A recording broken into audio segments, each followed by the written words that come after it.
You are not excited because you don't know. Number two, the law is very clear. I want you to know the law is very clear that we are supposed to have one primary school per parish. We are supposed to have one secondary school per sub-county. We are supposed to have one tertiary institution per district. Somebody is saying per constituency. I'm very clear. Now, that is the ideal. Where we don't have this infrastructure, that's when we do the needful. And I'm happy when she was talking about Iki. I've been to Iki, I know Kalenga, I know Kabong, I know all those areas. Previously, it was one district called Kotido. It was that big. Actually, at first it was Karamoja. Now it is down to Moro.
Issues of boards of governance,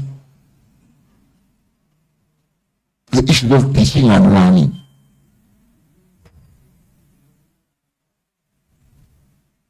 So, I don't know if I've supported you.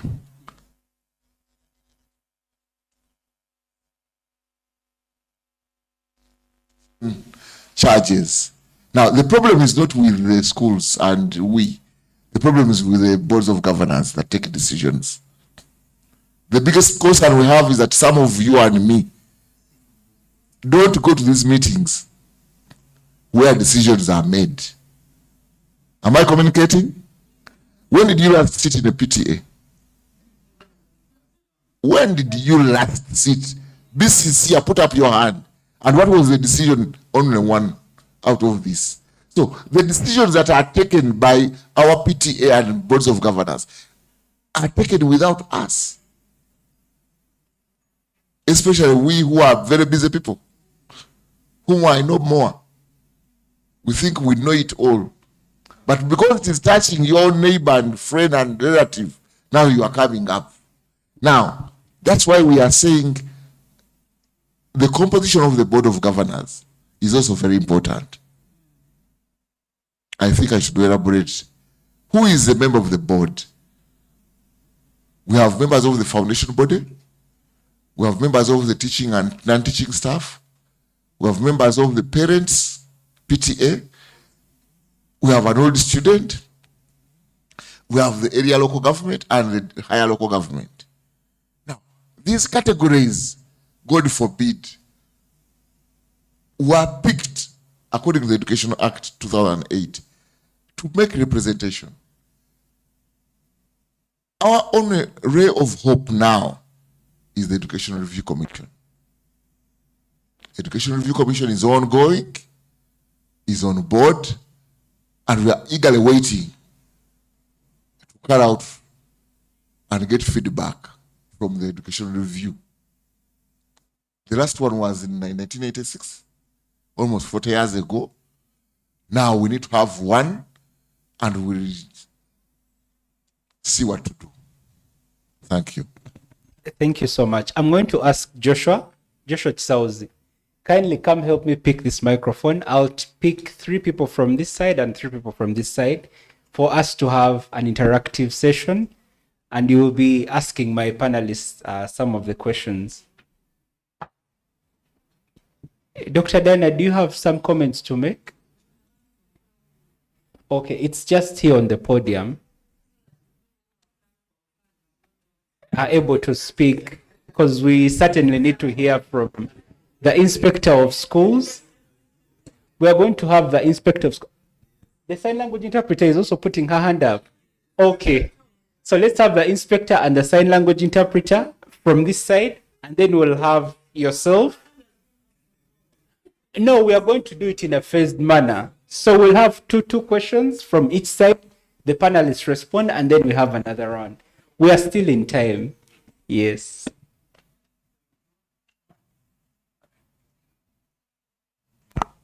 Yeah. Thank you. My name is Katabarwa John. I work with the Buyende District Government as an inspector of schools. Yes, Buyende. It was part of Greater Kamuli in Busoga. Buyende, yeah. I'm humbled to be part of this great conference. My submission is partly just I want to supplement, and the other I will answer a question, where are the inspectors? But I have part of the answer. I thank you for the effort. Actually, you have almost said it all. Your submission has been very, very great. So, on top of what you said, just as we have seen that we have been asking, why is the regulation failing? We identified that the people who are supposed to regulate at higher level, they are again the people who are also, again, proprietors of schools.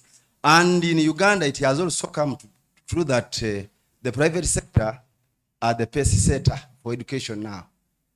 So yeah, the pace setter, and even government copy from the competition between government and private is the result of this hacking of school fees, the way you see it. Because as the other ones buy buses, government also struggle to buy the bus. And by so doing, a lot is increased, just like that. So, and the proprietors of these private schools, some of them, again, they are the people in the offices who would be the regulators, and they can't because they are the beneficiaries on the other side.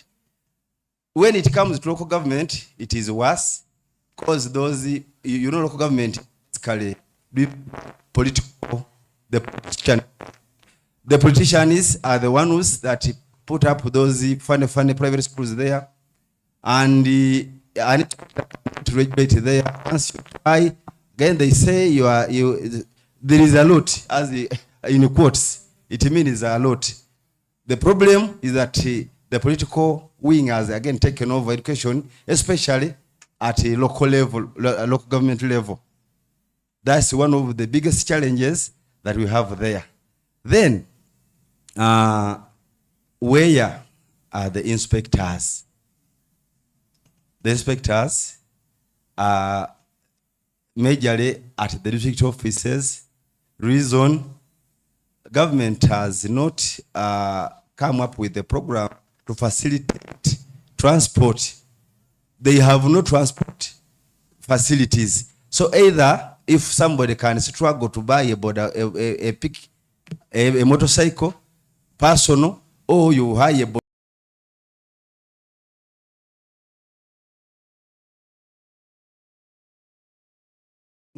things are not doing well.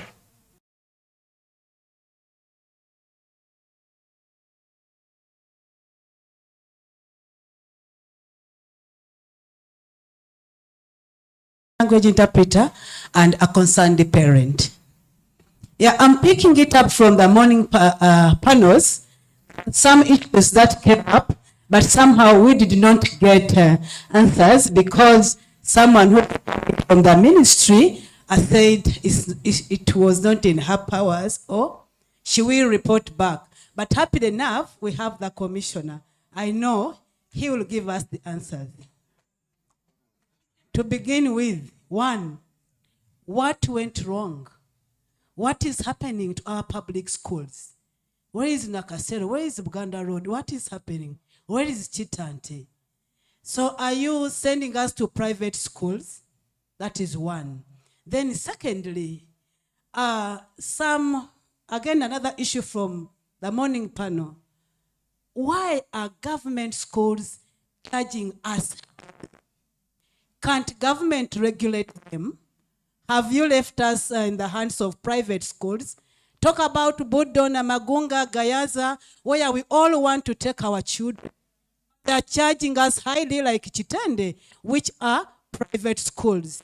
So if I could have those answers, I will walk away from this conference a very satisfied parent. Thank you so much. Thank you so much, concerned parent. Let's have the last question from this side on the front. We are going to now cross to this side, and then we'll come back and get the panelists to Thank you respond. very much for having given me this opportunity. I'm called Nankunda Afsa, primary school teacher from Bushenyi. Primary teacher. What's a teacher? Always a teacher. So I'm also taking an issue from the morning session. Dr. Joseph talked of the government ensuring that every Ugandan learner goes through 11 years of education. And I think this one is aiming at human capital development. And for me, I see that even during this course of 11 years, the government also introduced the program of automatic promotion, where we have learners who don't have enough scholastic materials, learners who learn on empty stomach,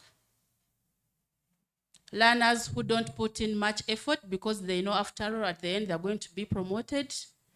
We have teachers there who are not paid well, who are demoralized. The same program goes to the secondary schools, automatic promotion, where teachers, especially the teachers of art, are seen as people who do nothing. I don't know, isn't the government aiming at getting quantity rather than quality? Another issue is about Mr. George Mtekang raised the point of government putting up more secondary schools, and he said that we are not happy for that. But for me, I think for us to be happy, we want to first see the ones already in place being put up to the standard. Before you put up more secondary schools, are you aiming at getting many secondary schools, or we want to see standard schools, well-paid teachers, enough instructional materials, food being provided? I submit. Thank you so much. Dr. Dana, we'll go to the lady here at the front in blue. The teacher is here. Yeah, she's there. Okay, so we are going to have her question, and then the panel will have another round of questions. Okay. I'll follow the general discussion that other panelists have brought up, is the issue of quality. Kindly give an introduction. The name is Justine Makweta From Ministry of Finance, Budget Monitoring and Accountability. Okay. Mama is here. Yes. So indeed, let me even start with you. Although we are, so you've talked about a meeting you had about the 116 schools. I believe this is USIP and the private schools. Yeah, USIP. Not private. I know, but the project is under your department. No, So- the coordinator is not who is my Okay. My issue on this, I know it is a wrong forum, but my bit can help us to speed up. This project is a World Bank loan, partly a grant, partly a loan, meaning the taxpayers are going to pay. It has been in the PIP for the last 3 years. And so maybe the meeting you had was a follow-up. And so for 3 years, and this is where we are having issues as government. Money is, when I looked at the absorption rate for this, it was 5.2%. But remember, it is a loan. The more we delay to absorb, there is a cost to it. And so the issue is, what is taking long? I know that issues and all that, but were we ready to really start this project at the time we said now the project effectiveness has started? And now the government is incurring a cost amid this very, very meager resource envelope. So if you told Mr. Sevuchu, we are not happy, much as the benefits will come, because it is going to address schools in the refugee hosting communities and sub-counties without. Actually, my sub-county is benefiting in Sironko, but the delay, because now you are left with 2 years to implement, to build. Then to follow up on how maybe I can help you answer is that when government is giving, I'll give you an example of YouGift project. YouGift project is a full package. I can unpack it. It has 6 classrooms. It has an ICT, library, science laboratories, everything, administration block, and also the staff, to a tune of about 26 staff. The pay can come in later, but at least with the projects that building new schools, government is trying its best to provide quality. For YouGift, this is USIP. For YouGift, they're also building 115 schools. On inspection, Arthur talked about inspection. Sir, I want to tell you that indeed, inspection is lacking, but one of the things is because they talked about recentralization. Secondary education is at the center. So what happens is that even when they've brought the e-inspection, it's not effective. But what is on the ground is that these inspectors of schools, it's like they have no say in secondary education. And then they only have a say in primary education because appointment and recruitment is done at the district. So they can hire and fire. Where at secondary, they don't have that.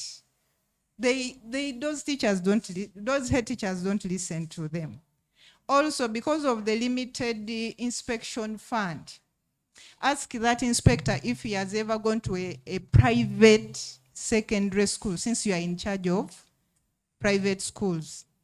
They have not. Why? Because one, he said they don't have the transport means, but also the funds that the Ministry of Education give them does not cater for the private inspection of private schools. And this was also to ECD, which is, no one has talked about ECD. It is the most neglected level of education here in Uganda. Thank you very much. Thank you so much. The last one, on the willing buyer, willing seller, private schools hiking. And this has been escalated by the media. How many of you run to newspapers the next day after UNEB has released the exams? Because they rank what? Schools. And you want to see which school has performed better so that you take a decision where to take your child in the next level of education. So, and schools are working so hard to see that they appear among the first 50 on that list. Thank you. Thank you so much for responding to willing buyer, willing seller. Your neighbor had a question, and it's the final one for our panel to respond. It's good you responded to some of the two questions colleagues had raised, but we need a response for Mchala Vulega's question. So, briefly. Yeah, thank you, Morata. On profound humbleness, I'm Fred, a teacher from Namayengo district, Bukewa Primary School. Yeah, Nalwenge Fred, Bukewa Primary School, Namayengo district. under headline of efficiency vis-a-vis data services in education, we are talking about national planning development 3. Our dear commissioner, as circumstance of the wage bill, in most cases, our schools are understaffed for several years now. But the previous facilitators had the one mentioning that hold on, come 2025, 2027, will be no payment from a parent of any kind, which means money will be there, maybe through avenues of oil refinery in Hoima. And this is it. The point now that we wanted from you, sir, how and when will this issue of wage bill, is it also planned towards those ends of the years that at least the wage bill will be uplifted for the enough staffing in our schools, because we are lacking these members of staff who can at least do the needful in our schools.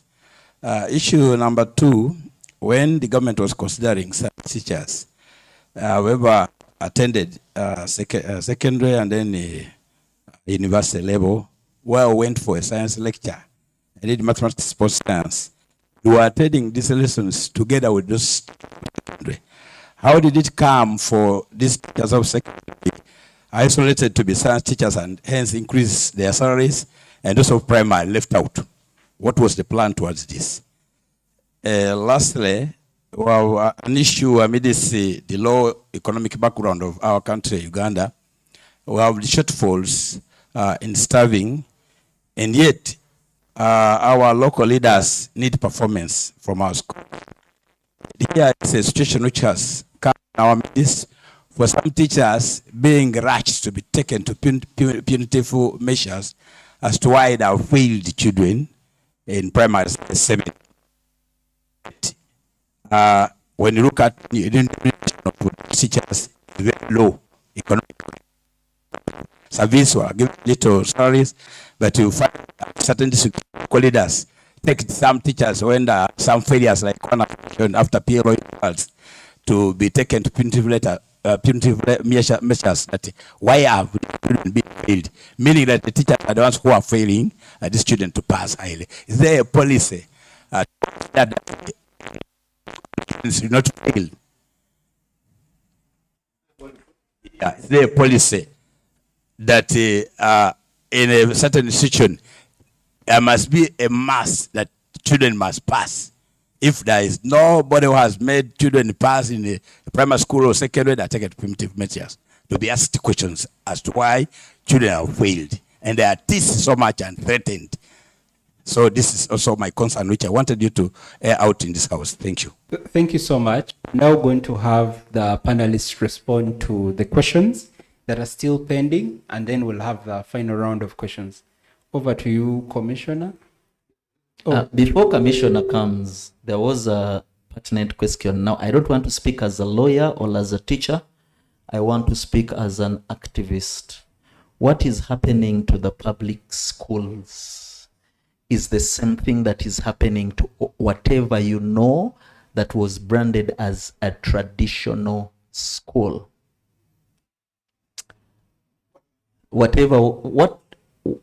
question came on what is happening to our public schools, and the sister shared a list of schools, and I'm saying what happened to those public schools is the same thing that is happening to our traditional schools, the ones that were branded the regional traditional schools. Commissioner Mutekanga went to one of the powerful traditional schools that most likely has long forgotten. Ladies and gentlemen, this government has an undocumented policy to do away with anything traditional and public.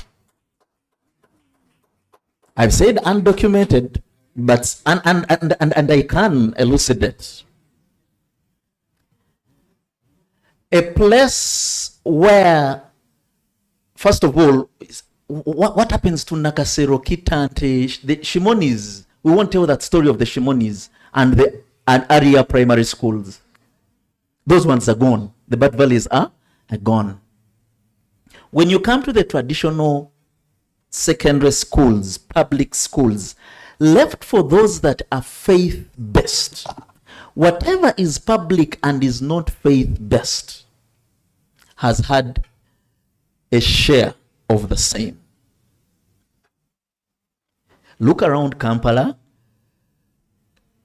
For as long as your founding body is Ministry of Education, let me put it that way, and not the church, and not Chivuli, anything can go on in those schools, including finding anybody to come and administer this schools. To a point of where you cannot even invite a forensic audit on these institutions. I know Commissioner Mtekanga is going to say, no, but these schools do have auditors, which takes us to the procurement process. Every new head teacher that comes into a school will restructure the service providers, beginning with the auditor. Just like we have labor fleeting in our ministries, MDAs, a permanent secretary is transferred from the Ministry of Education to the Ministry of Health. They will come along with a whole pack of them. The same thing happens in our schools. The new administration will come in with a pack of new teachers from wherever they are coming from, a pack of suppliers from wherever they are coming from, and the habit grows. Just go and invite government to come and take audits in these places. Sometimes you'll get the answer, that is our mobilizer, that is our kada, Mowache. And at the end of the day, the schools are gone. I talked as an activist, not as a lawyer and not as a teacher, but as somebody who went to traditional schools.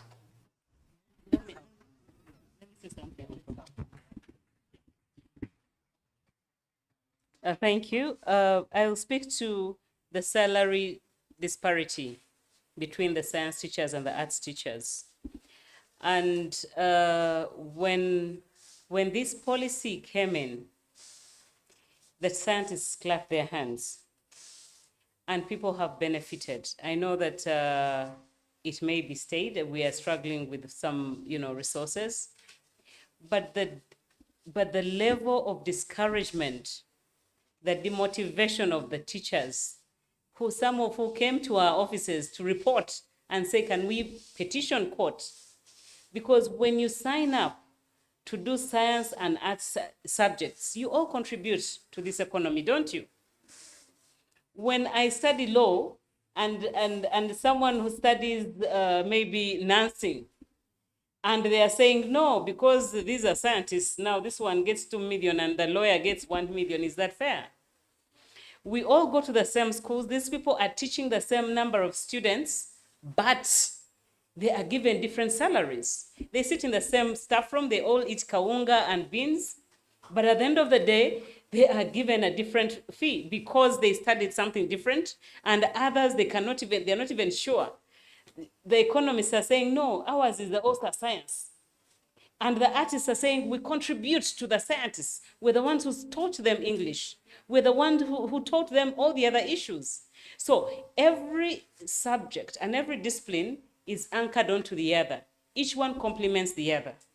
So we need equality and equity when we are dealing with the science and teacher remuneration. Now, this has not only affected teachers, of course, it has gone into even the military, the police, and everyone is struggling. So teachers have started running back to study sciences.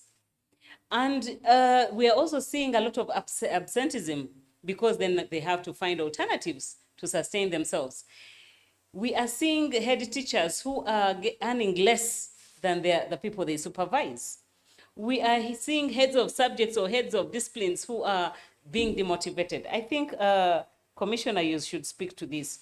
But also, when we're talking about the monitoring and looking at the regulations, if there are regulations and policies, can they cut across and apply to every region in Uganda? I think Angela can attest to this. The schools on the islands are doing so badly. We are having situations where children have to take canoes and boats to another island just to access an education. When it rains or when the waters are raging, they stay in that school for weeks or for days on end. So the islands are really struggling, and the hard-to-reach areas are also struggling so badly. So if Uganda has a policy, let it be the one that applies to the Batwa and any other person. Let it apply across the country, and let's not make an exceptions because we say, oh, we are rolling it out. Let it apply to all. Because what I have noticed, that also the issue of school fees for everyone to contribute, we are actually contributing to poverty. So as parents are selling off their goats and cows and chicken to take their children to school, they are sometimes becoming poorer. I know people who have gotten loans, who have sold off their houses because they are paying school fees and they are getting poorer. And even the outcome of this child is not guaranteed. So parents are paying millions of shillings, 2 million to take a child to school, and the child comes out and is earning 300,000. So you come to my law firm and you're earning 500,000. But your parent has been injecting 5 million shillings at university and at high school. So the outcome even of the students is not guaranteed. So let us regulate the fees so that the poor are catered for and every child is given an opportunity in this country. Thank you so much, Director Ruth from the Uganda Human Rights Commission. Now let's go to Commissioner, who seemingly has two outstanding questions. What happened to Kitante, to Bat Valley? Thank you very much, everybody. I want to thank you. I'm sorry I missed the morning session. I was sharing another session, and which was very, very important. I want to thank everybody that has made a contribution, including my supervisor. I didn't know my supervisor was here, and now I'm even more cautious. But I'm happy he's here to listen. Now, I may talk not as a commissioner, but as a parent. I may not talk as a parent, but I will talk as George. So, one, I want to thank my inspector for appreciating what we go through. Two, I want to thank the teachers here. You're talking about a policy of science. We don't have a policy of science. Paying others are not paying or not. That was just a directive. If it was a policy, we would have gone through consultations. So don't quote me there. I think that one I'm done. You have understood me. Number two was Olivia. I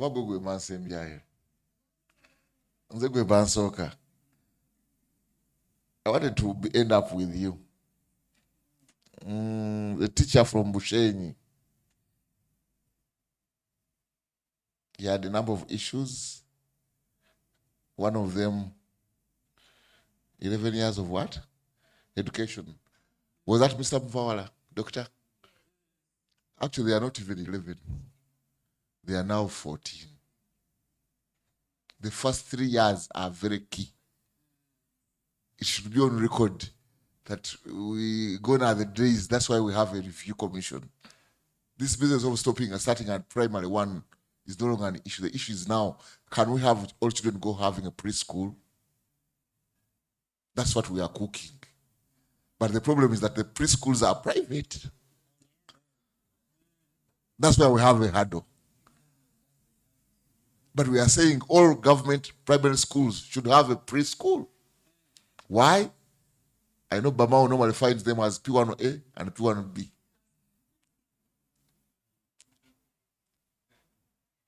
So, as we are coming up with a report, can we make recommendations to that effect?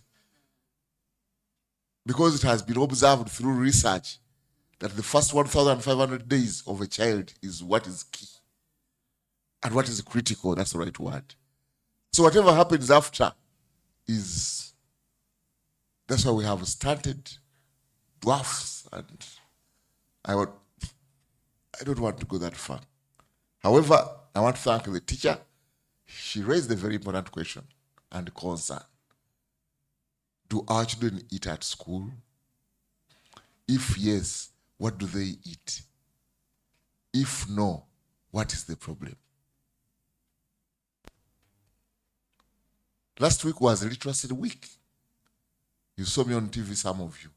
And our concern is that the percentage of children going to school and dropping out of school is extremely high. We even have children who have completed P7 and cannot read and write. Meaning the literacy levels are still very low. What's the problem? One of the reasons which I gave was inability to eat at school. We have cases in Karamoja. Anybody from Karamoja? Where we are providing food to schools, and you find even a crawling child who cannot even walk coming to school because he's sure there is a meal. Am I talking? And then those are facts. So, any rapporteur who is here should ensure that the issue of school feeding is very key and is paramount. And if you are to achieve the rights, the children should eat. What they eat is for another day. But the issue is they must have a hot midday meal. Who provides this meal? According to me, as government, it is the parent, not government. Why? When a child is born, is given a breast. Whose breast is it? Is it government or parent? It is the mother. Olaba yesekeredde nkuina kati ntandise okufuna omwana bw'akula omuwa ebbeere. Ebbeere lino lyani mukyala Ruth? So it is between Ruth and the husband to ensure that the child eats. Now, whatever happens in a school setting, we can support, we can guide, we can help the teacher, I can help the inspector, but it's the parent's role model. Our model is the best. I was in Cambodia, I was in everywhere I've moved, I've talked about this. And our model is outstanding. The only challenge that we are not supporting our parents. How do we support them? Now we have the parish development model. That is for another day. We need to support the parents to produce. The biggest problems of this country are three: ignorance, poverty, and disease. Now, we are addressing the issue of ignorance through education, but we are not addressing the issue of poverty. The inequalities you are talking about here are as a result of poverty. So schools should begin addressing the issues of poverty squarely. That is for another day. Now, when my boss began talking about the projects, I was very happy. And I'm happy that you are supporting us. But you asked about the percentage of the, of course, that is a detail we have just been in. I didn't want this community to know. But since you have raised it, let them know that the project started, but because of COVID, it was halted. And the starting day, is it 19th May? I think May this year. So we have just started actually. According to me, it is 1st July. But according to signing, it is May. According to you, who is technical? But our biggest concern has been that all the 116 schools that we are going to construct, we only have 16 titles. Where are the 100? That is a question for you, not for me. And the cabinet said we cannot construct a school. We cannot put $1 million on somebody's land. you must know the owner of the land. That's why I said categorically clear that you must be the landlord to own the school. We have had issues, personally I will not explain, where we have put up schools and at the end of the day tomorrow somebody says, no, mujewe bintu bya mmwe. Remove your buildings. This is our land. And you say, what? You thought you are supporting the community and part of the community is sending you away. Now that's an insult. Madam, we are coming up with strategies on how to handle this. It is not for this meeting. However, I want to thank very much for the support and the contributions. Now, there was an issue of media. UNEB, ranking of schools. This was and is ending this year.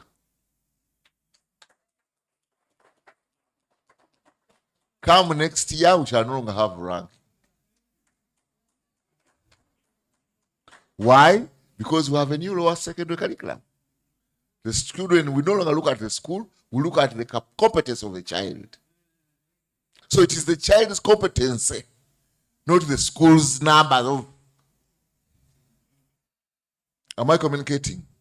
And that's the reason why we have brought in the new lower secondary curriculum with 8 new vocational subjects, which according to me, it should be on record. Every child should have at least one vocational subject. Gone are the days that we are putting emphasis on physics, chemistry, mathematics, biology, causing us problems of scientists. Come next year, we shall be paying people according to what you are able to do in terms of skill. Just outside there, you saw me. I was with the sports officer here, and we talked at length. The sports officer here, Mr. Miro, he's doing wonders for us. In China, whatever where we go. Can we track those sports men and women? Can we support them to excel? We cannot support schools. We want to support the individuals who have made us wonders. That's where we are going. We are changing strategies. Why? Because we are building talent. We are developing the individual, not the school.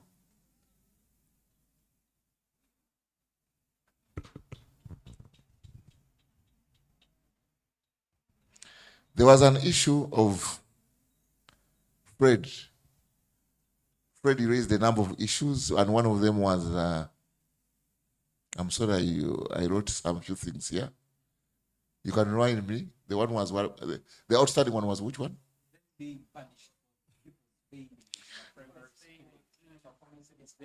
That is abnormal, not acceptable, and it is being done politically. It is meant to motivate you, but it is a demotivator. I know it is done by these local governments. Why? Because they want, actually it is you who are causing these problems. How? I'm going to explain. When you know that your school is not doing well, you come and talk to the DIS and the DO, they shift you to that good school. I don't know that you are getting me. Now, you leave the other school where you are not performing well. And now you ask yourself, who is going to work there? Who's going to perform? But when I was still a DO, it was 10 years ago, we used to have team building, team meetings, head teachers. Like now I came with one, he's here, you are here. We work as, actually that's why I brought him here. He was not invited, but I invited him. I said, come and see, come and listen. This is a member of ASHU. We have an association of all senior secondary school teachers in Uganda. Now this is their representative from Mpigi. We were in a meeting together. So when I talked about this meeting, I said, let's go. I even gave him a ride in my official car. I brought him, he became the commissioner actually. He's my commissioner now. Why? Can we empower our teachers and head teachers at that level? Can we support them to appreciate the pros and cons of being a head teacher? To me, the issue is capacity building. The issue is empowerment. The issue is benchmarking within your own area. Can you visit the good school? What makes it good? Can you visit the poor school? How do we support this poor school? When I was DO, it worked. And now it comes to my schools. Because I was the DO here before I went to the ministry. You remember? And during those days, Kampala was the best. Before it became KCCA. When I was in KCC. When I left with my things. Now, what am I trying to say?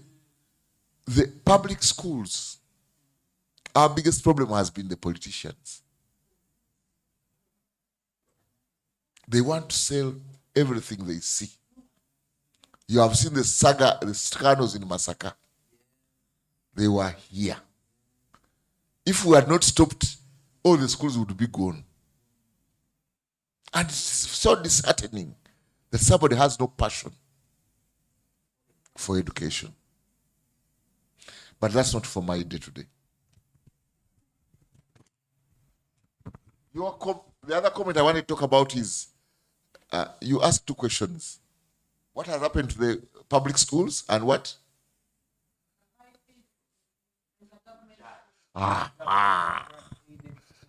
Now that is Briomawulirize kati. Bomwezi. Hey. Gone are the days. And we even talked about this on Monday. Don't quote me. But things are going to change. You saw me on TV, I said it is you to decide. The president was very clear on his birthday. He says no charging in extra charges. Did you hear that? In the UC and UPE what? Schools. Now, are these UPE schools and USE? No. Parents don't know, by the way, that Wudo is not a USE school. Namiyango is not a USE school. Namagunga is not a USE what? But because you know they are traditional, like my brother Arthur, they still think with the only difference that we are going to change is that even paying the teachers to get a kubachi. Hey! Because they are charging. Let them clear their bills. And that's what the government is now saying. Can we put the money where it is most needed? Otherwise, there's no value for money. That is okay. I think I never come out. Can never enter. Thank you so much, Commissioner. Yes, what? We are going to have the final round of questions. Dr. Dana is going to help us. And please, the people raising questions have to skip it to 1 minute because I have another meeting to attend. he has to leave and he needs to respond to your I concern. was here by 2. You told me 2 to 3. So for me, I'm leaving. So, Dr. Dana, we will have the lady next to the camera. She'll be 1. I'm just going to pick 3 questions. We will have the last gentleman here, and then we will end with you. Please, let's keep it with a minute. I'm Margaret Kalunji from FIDA. I'm an activist and a CRV.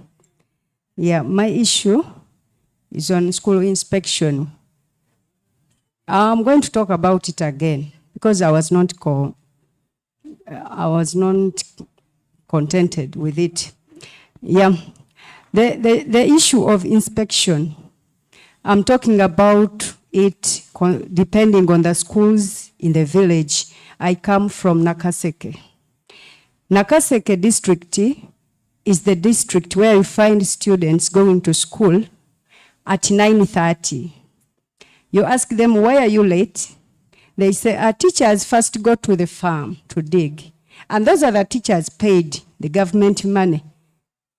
Same amount they pay to the teachers in the city who come to school at 6:30 or 7. But the inspectors who would know those things, they keep in office waiting for their salaries. Yet the salaries is given to them per month. Why don't they go there to inspect on a weekly basis? Because they are also waiting for salaries on a monthly basis. So they have to deliver Thank you so service much. so Thank that you. they get the salary. Thank you so My much. second point, I am still talking. In the interest of time, we will take just Okay, one my question. last one goes to science teachers. The science teachers were increased their salaries, but now their increment, they double it by going to different schools. Their official school, they go and do part-timing so that at the end of the month, they get more earning. How are we going to deal with that? Because they are paid to deliver quality education. Thank you. Thank you so much. I think the issue of science teachers has been talked about by both Ruth and the commissioner. Please raise issues that are new that we have not yet discussed. Thank you very much. And in a minute. Mr. Moderator, I've raised up my hand since morning, but I'm like I've been taken. One, costs which determine the price of education. My name is John Vianney Ayebare, and I come from Kigezi. I'm as well a law student here. We talked about the forces of demand and supply. But if we let the forces of demand and supply determine the price of education, we are going to allow the Darwin's natural law of selection, which is the effect that the superior species are going to eliminate the inferior species with time. And once we eliminate these inferior species, what are we going to say in regards to our humanity? Now, I want to give an example in that regard. Please ask the Thank you question very- or make the comment. That's the comment I'm making. I want to give an example because you see, if we don't bring these home, we may think these are just abstract theories. When you look at the current admissions, government admissions for law students at Makerere University, the students come from only schools from here within the central, except Ntale and Bweranyanji. Now, are you going to tell me that there is no student whatsoever from other parts of the country that can able do law? And in any case, if we are going to say that we are going to pay for those students who are able to pay 3 million, 4 million a term, why aren't we able to provide a good policy to ensure that students from those villages access government sponsorship?